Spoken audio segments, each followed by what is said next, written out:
Namaste. Islam declares that Muhammad's actions are declared perfect and binding. So today we ask a very precise question.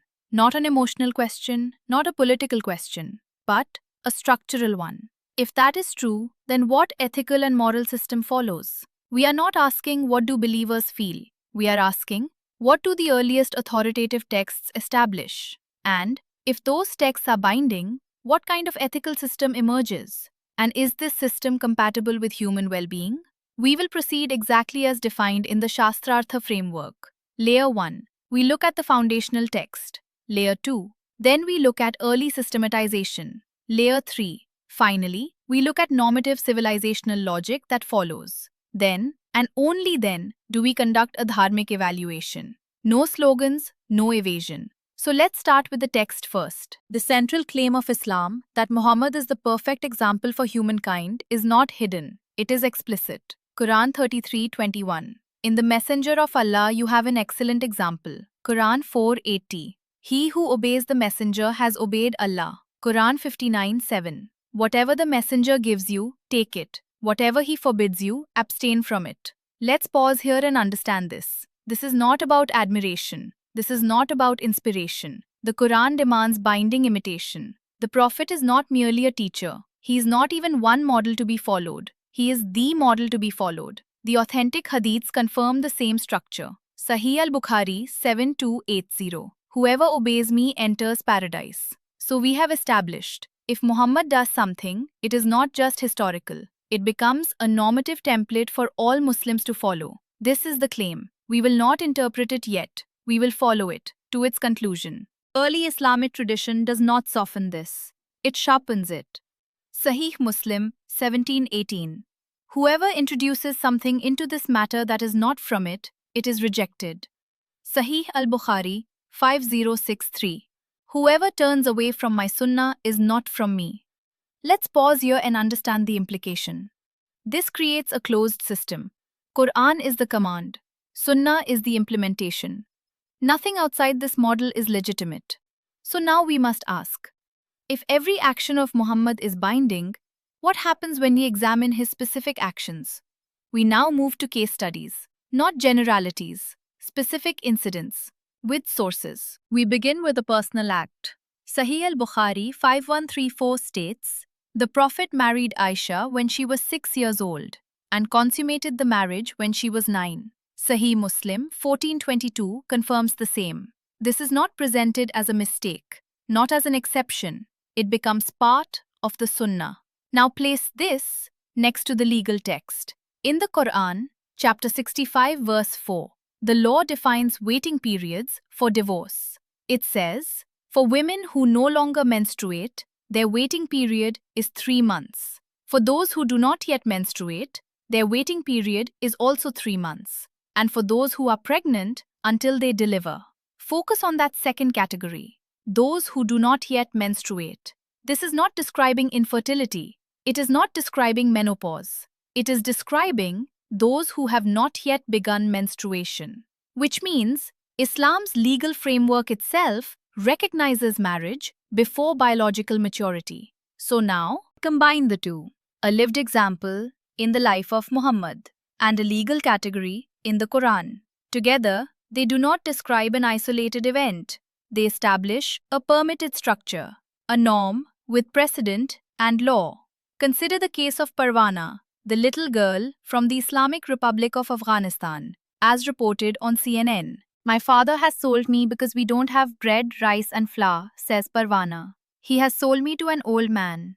This old man has bought Parwana for 200,000 Afghanis, just over $2,000. Covered up, Parwana whimpers as her mother holds her. This is your bride. Please take care of her, says Parwana's father. Of course I will take care of her, replies the man. His large hands grab her small frame. Parwana tries to pull away. As he carries her only bag of belongings, she again resists, digging her heels into the dirt. But it's futile. The fate of this small, helpless child has been sealed. So the real question is not, did this happen? The sources are explicit. The real question is, how does that one action of Muhammad, 1400 years ago, impact thousands of young girls like Parwana today? Pause momentarily and think about that. Given the earlier principle, This is not just biography. It becomes a legitimate model of conduct for some Muslims in some Islamic countries. Now we are forced to ask if this is normative, is that ethical standard universal or context dependent? Because the claim was not he was right for his time. The claim was he is the example for all time. So the action cannot be confined without weakening the doctrine itself. This introduces our first tension. Is morality grounded in some universal principle or in imitation of a specific individual? Hold on to that, there is more. Now we move to war. After the siege of Medina, the Jewish tribe Banu Qurayza surrendered to the Muslims. They agreed to be judged by Sa'd ibn Mu'adh, a Muslim with whom they had former ties. Sa'd passed judgment on the entire tribe. Sahih al-Bukhari 3043. Kill their men, take their women and children as captives. To this Muhammad responds, you have judged according to Allah's judgment. Pause there for a moment. Let us be precise. This is not a battlefield killing. This is post-surrender judgment. And Muhammad puts his stamp of approval on it by explicitly affirming it as divine justice. So again, if Muhammad is the model, then this becomes a normative template of war ethics for not just Muslims but for all mankind. Now the question becomes unavoidable. Is collective execution after surrender compatible with proportional justice? Or does Muhammad's approval define justice itself? Another point of tension. The battle ends. The men are executed. The women and children are not released. They are taken as captives. Now pause here. What does that mean inside the system? Because this is not chaos. It is governed by law. In the Quran, a category already exists. Those whom your right hands possess. This refers to female captives, women taken after war. Now look at what the law says. In Quran 4:24, married women are forbidden, except those whom your right hands possess. Think about the implication. These women may already have husbands, but captivity overrides that bond. The previous marriage no longer applies. Now move from law to practice. In Sahih Muslim, after a battle, companions had taken such captives. They hesitated, because these women were married. So they asked, what is allowed? The answer, Surah 4:24 permits sex with the female captives without their consent. This is not symbolic. This is not theoretical. It is permitted, period. Now another layer. In Sahih al-Bukhari, there are reports of companions discussing azl, coitus interruptus or withdrawal. Why? Because they were engaging with captive women and did not want pregnancy. So again, this is not distant law. It is active, applied, regulated. Now bring this back to what you just saw. Banu Qurayza, the men are gone. The women enter this system, not temporarily, but as a defined category, sexual slaves within the law. Now connect this to the earlier principle. If Muhammad's example is normative and the Quran provides divine legal authority, then this is not an isolated wartime exception. It is a structured allowance with rules, with precedent, now and with continuation built into the framework. So the question is no longer what happened after the battle. The authoritative sources tell you. The real question is, what kind of system does this create? Now consider a specific case. Sahih al-Bukhari 371. After Khaybar, the Muslims kill Safiya's father and husband. She is taken captive, then claimed by Muhammad as one of his wives. Pause there for a moment. Again, if Muhammad is the model, this is not incidental. It becomes a legitimate ethical category. Safiya was Male Ghanimat, war booty, bound for sexual slavery, but once she became Muhammad's wife, she transformed into al-Mu'mineen, mother of the believers. So we must ask, did Safiya only become honorable because she became Muhammad's wife? What then became of the other female captives of Khaybar and the other wars, those who were not taken as Muhammad's wives? Think about that. Now we examine speech and dissent. Sahih al-Bukhari 4037. Muhammad says, "Who will rid me of Ka'b ibn al-Ashraf, A companion kills him through deception. Muhammad approves. Another report. Sahih Muslim, 1739. War is deception. Pause. Here we see two principles. Criticism of Muhammad leads to elimination. Deception is permitted to achieve it. So again, if the Prophet is the model, this becomes a normative political ethic. Now the question becomes, is truth subordinate to authority? Is dissent punishable by death? We now combine all cases, not emotionally, structurally. If Muhammad is the perfect and binding example, then the system produces a personal model that cannot be revised, a war model that permits execution and enslavement, a sexual ethic tied to ownership, a speech ethic tied to loyalty, an authority structure centered on imitation. Think about that. This is not an accusation. This is the logical extension of the doctrine itself. So now, we bring it to the Dharmic court. Before we proceed to evaluation, we must pause. A serious discussion demands this. If a doctrine is being examined, its strongest objections must be heard, not dismissed, not caricatured, addressed. So let us take the most common objections, one by one, and examine them, using the same method.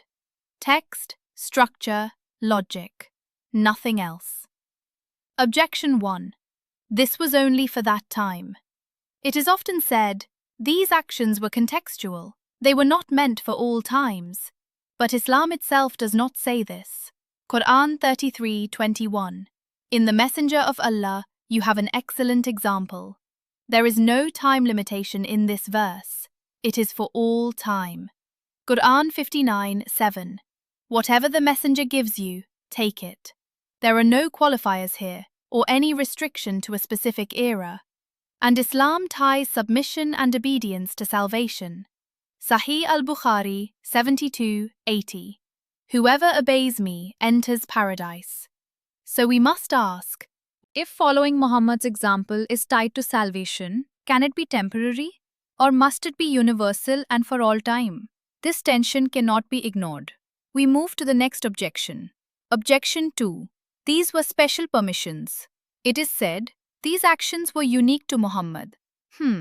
But then a deeper question arises. If he is the perfect example, but some of his actions cannot be followed, is he still a practical or complete model?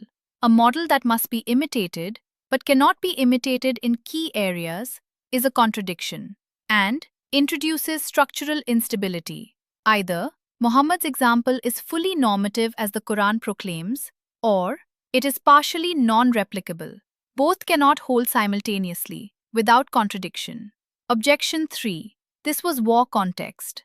It is said, these events occurred during war. Correct.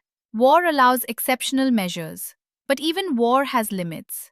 In the Banu Qurayza case, surrender had already occurred. Yet Muhammad affirmed their execution. Sahih al-Bukhari 3043. You have judged according to Allah's judgment. So the question is not, was it war? The question is, does Muhammad's approval define justice, even slaughter after surrender, or does justice retain independent standards? Objection 4. This was normal for that time. It is said, these practices were common in that era. But Islam doesn't say, he behaved like others of his time. Islam declares, he is the ideal example. If morality depends on historical norms, it is not universal. If it is universal, it cannot depend on historical norms. This tension remains unresolved. Objection 5. Hadith are unreliable. It is said, these reports are weak or misinterpreted. But the sources used here are Sahih al-Bukhari, Sahih Muslim, the most authoritative collections. If these are dismissed, then the entire Islamic legal structure built upon them is rendered null and void. One cannot use these texts to build law and reject them selectively at the same time. The entire Islamic system must stand or fall as a whole. Objection 6. This is modern judgment. It is said, this critique imposes modern morality. But this is a red herring because this evaluation is not modern. It is grounded in Rita Dharma, proportionality, non-arbitrariness. These are ancient principles, not recent inventions. This is not modern versus ancient. This is one classical system examining another. So we have heard the objections, not dismissed them, examined them, and we find them invalid. The tensions remain, they do not disappear. So now we return to the question, not emotionally, but structurally. Does the doctrine that the Prophet's actions are universally binding for all ethical judgment hold under principles of dharma? We now proceed to evaluation. Now, we move to evaluation, not by sentiment, not by modern preference, but by dharma. And dharma is not opinion. It is grounded in pramana, shruti, smriti, itihasa. So we begin there. Rig Veda 10:191. Ritam cha satyam chabhidhat tapasudhya jayata tato ratriya ajayata tatah samudro arnavah. Cosmic order, Rita, and truth, Satya, were established. From disciplined reality, creation unfolds. Dharma is not arbitrary command. It is alignment with order, truth, reality. No individual creates dharma. Dharma precedes all. Mahabharata, Shanti Parva 109:11. Dharma eva hato hanti, dharmo rakshati, rakshitah. Tasmad dharmo na hantavyo, mano dharmo hato vadhit. Dharma, when destroyed, destroys. Dharma, when protected, protects. Therefore, never violate dharma, lest dharma destroy you. This is decisive. Dharma is not defined by a person. Even kings, even avataras, are bound by dharma. They do not define it, they uphold it. Manusmriti 8:128. Danda shasti praja sarva, danda eva abhirakshati, danda suptesu jagarti, dandam dharmam vidur buddha. Punishment governs all beings. Punishment protects them. Punishment remains awake when others sleep. The wise recognize punishment as aligned with dharma. But this is not arbitrary punishment. It is governed by proportionality. Punishment must match offense. So we ask, if surrender occurs and execution follows, is proportionality preserved or overridden? This is not emotional. This is structural. Manusmriti 8:350. Agnida garadas chaiva shastrapanir dhanapaha kshetra darapaharicha shad etehi atatayana. An arsonist, a poisoner, one who attacks with weapons, one who steals wealth, one who seizes land, one who abducts another's wife. These 6 are aggressors. Atatayin. Dharma allows force, but only against defined aggressors, not against entire populations. The category is precise. So we ask, does collective punishment align with this or violate it? Mahabharata, Anusasan Parva 115.1.